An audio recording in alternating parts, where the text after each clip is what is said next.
संभाजीनगरमध्ये चंद्रकांत खैरेंचा संजय शिरसाट यांना कानमंत्र दिल्याची चर्चा आहे। आता चंद्रकांत खैरेंनी शिरसाटांना नेमका काय कानमंत्र दिला याची चर्चा सुरू झाली आहे। तर मी ज्येष्ठ आहे, कानमंत्र द्यावा लागतो असं यावर चंद्रकांत खैरे म्हणाले। खैरेंनी मला कानमंत्र दिला, मी त्यांना कानमंत्र दिला असं संजय शिरसाट यांनी सुद्धा त्यानंतर म्हटलंय। तर छोडो कल की बात पुरानी असं सूचक विधान संजय शिरसाट यांनी केलंय। तर नए दौर से मिलके लिखेंगे नई कहानी असं एक वाक्य त्यांनी या ठिकाणी म्हटलं।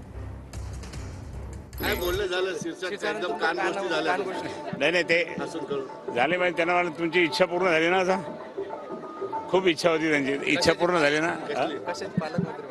पालकमंत्री म्हणून इच्छा पूर्ण झाली ना म्हटलं। कानमंत्र दिला द्यावं लागतं, कारण मी मोठा आहे त्याच्यापेक्षा।